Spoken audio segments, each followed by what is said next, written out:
जय श्री कृष्णा। श्रीमद् भागवत गीता में हम लोग 8 अध्याय का सार सुन चुके हैं। अब हम लोग 9वें अध्याय को सुनेंगे।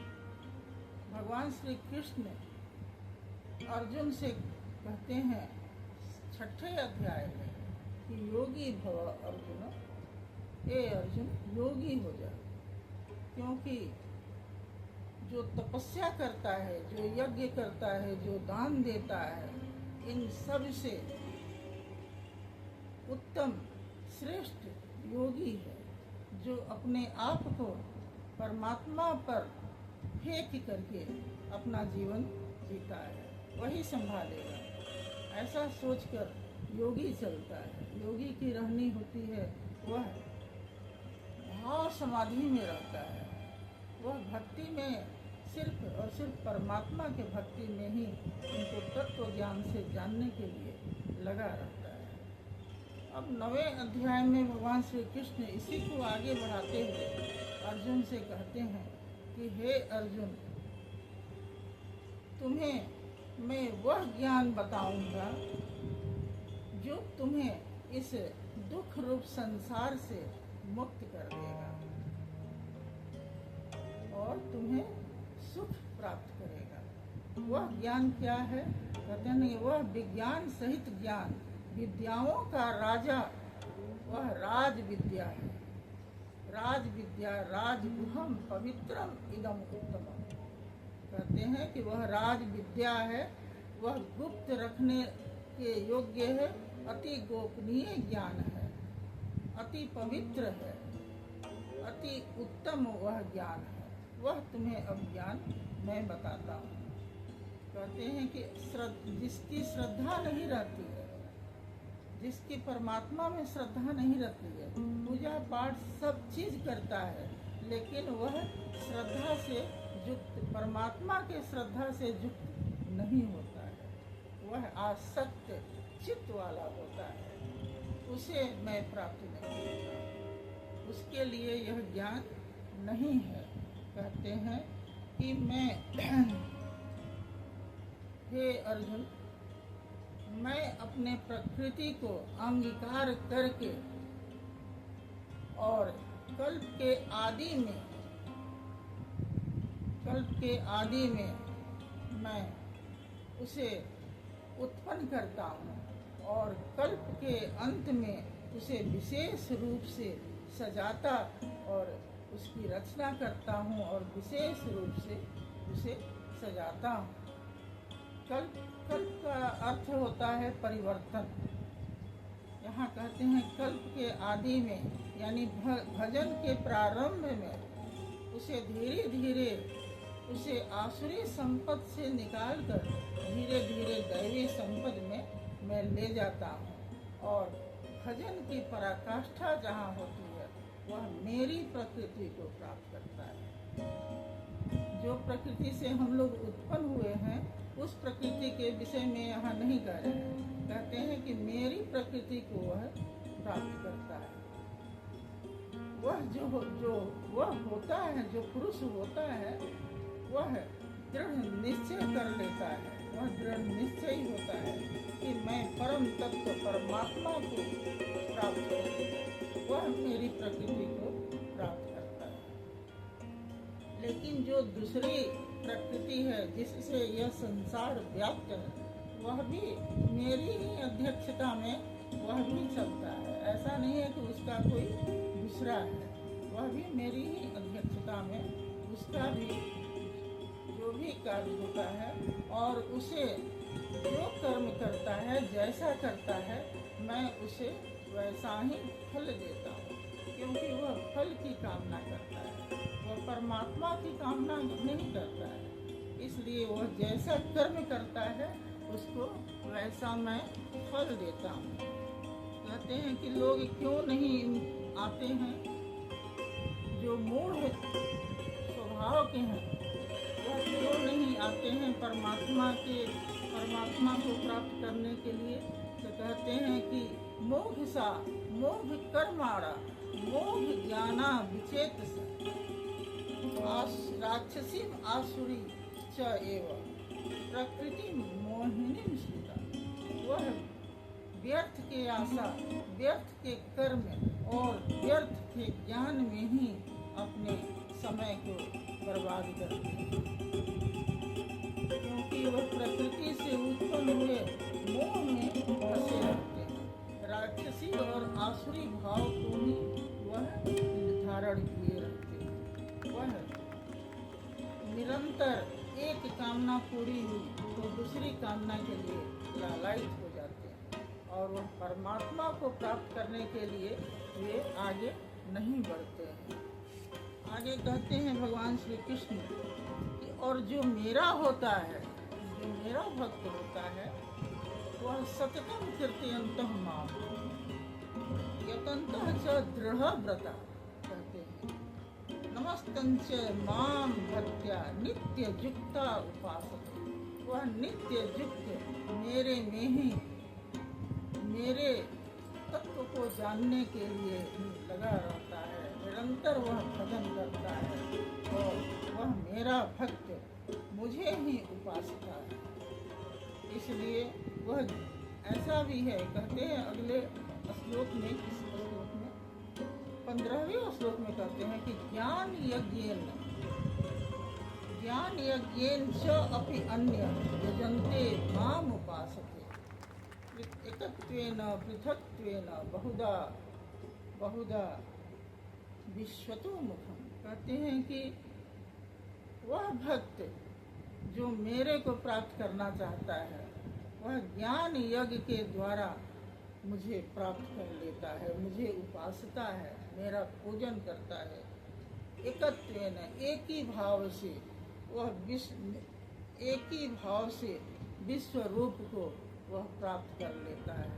और कुछ जो होते हैं साधक, वे अलग अलग यज्ञ की क्रिया से ईश्वर को प्राप्त कर लेते हैं।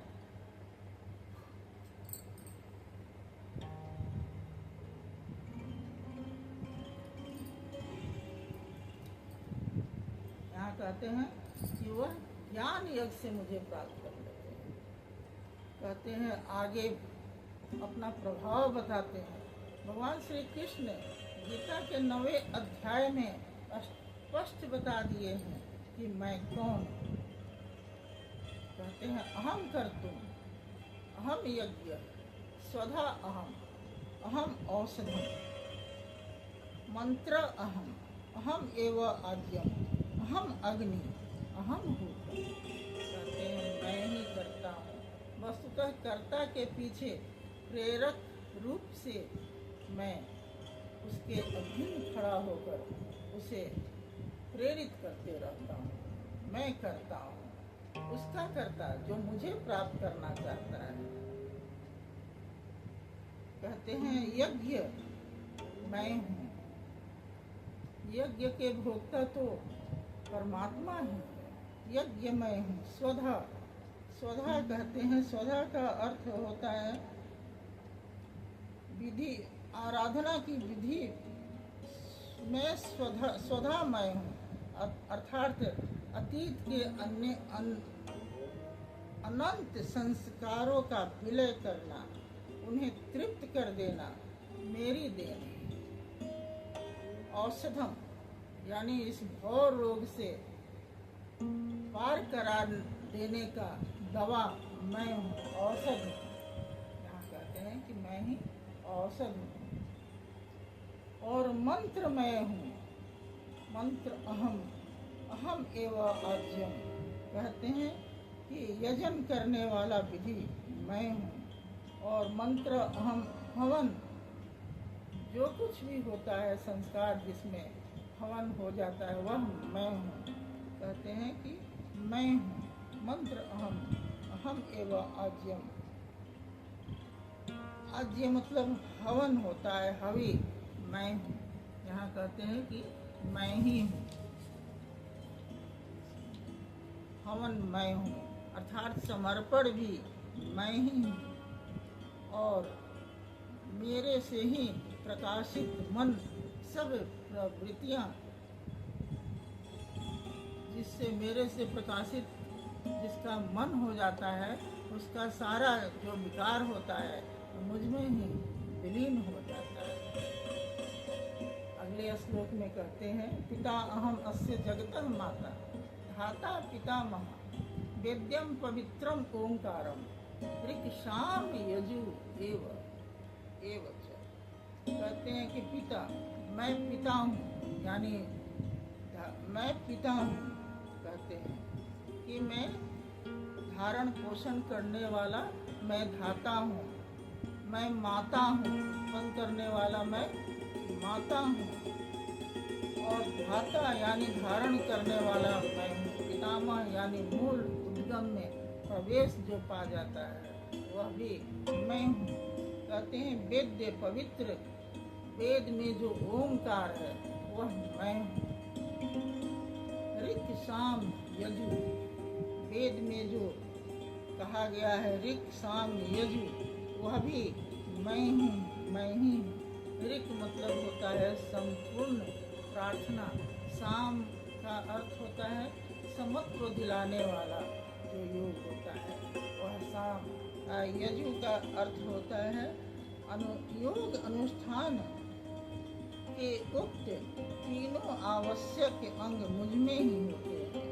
कहते हैं कि यजन की विधि विशेष भी मैं ही हूँ। अगले श्लोक में कहते हैं, गति भर्ता प्रभु साक्षी निवासम शरणम सुर प्रभव प्रलय अस्थानम निधानम बीजम अव्ययम्। कहते हैं हे अर्जुन, गति भर्ता साक्षी और सबका, कहते हैं कि सबका वास स्थान शरण लेने योग्य प्रत्युपकार न चाहकर हित करने वाला, सबको उत्पत्ति प्रलय का हेतु, स्थिति का आधार विधान और अविनाशी कारण भी मैं ही। अगले श्लोक में कहते हैं, तपामि अहम वर्षम निग्रहामि उत्सृजामि च अमृत च एव मृत्यु च सत असत च एव अहम।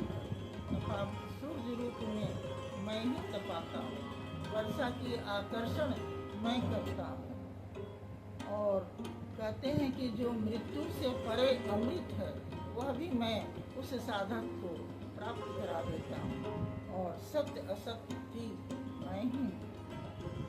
कहते हैं कि सकाम जो भाव से होता है, जो सकाम पुरुष होता है वह भी तपस्या, घोर तपस्या करता है, पूजा पाठ सब करता है, लेकिन उसके एक मीठी चाह होती है कि मैं परमात्मा को नहीं, मैं देवताओं को पूज कर कामनाओं को प्राप्त करूं। तो वह उसका भी यह कर्म विफल नहीं होता है, वह स्वर्ग तक जाता है। स्वर्ग में जाकर देवताओं के दिव्य भोग को भोग कर, और फिर जब उसका पुण्य क्षीण हो जाता है तब वह फिर मृत्यु लोक में आ जाता है। यह असत की कामना है, क्योंकि परमात्मा को प्राप्त करना ही मनुष्य का लक्ष्य होना चाहिए, लेकिन उसका ऐसा नहीं होता है। कहते हैं जो किसका होता है, कहते हैं अनन्य चिंतयन्तः माम यह जना प्रदुपासते तेषां नित्याभियुक्तानां योगक्षेमोहाम्यहम्। कहते हैं अनन्य चिंते, अनन्य यानी एक भक्ति भाव से जो मेरा चिंतन करता है, मनन करता है, मेरी पूजन करता है, तेषां नित्याभियुक्तानां, जो मेरे में नित्य युक्त है उसके योग की रक्षा मैं करता हूँ, मैं संभालता हूँ। कहते हैं जो कहते हैं कि ये अपनी अन्य देवता भक्ता यजन्ते श्रद्धान्विता ते अपि मामेव कौन्तेय यजन्ते अविधिपूर्वकम्। यहाँ भगवान श्री कृष्ण बहुत बड़ी बात कहती है कि जो अन्य देवताओं का पूजन करता है वह मुझे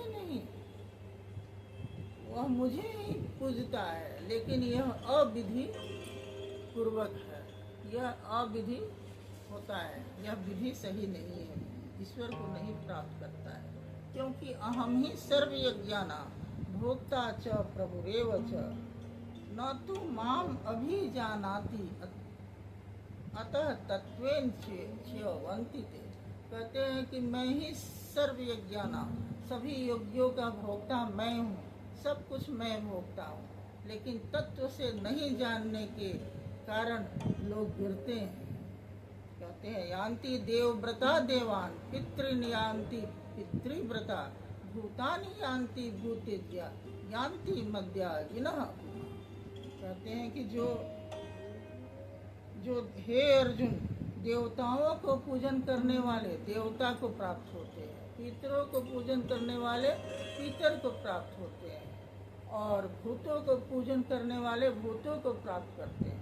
और जो मुझे मेरा भक्त जो है, चाहे जैसे भी बोले, वह मुझे प्राप्त होता है। वह कुछ भी करे, कहते हैं कि वह पत्रम पुष्पम फलम तोयम यह में भक्त्या प्रयच्छति तत् अहम भक्त्युपहतम अस्रामी प्रयतात्।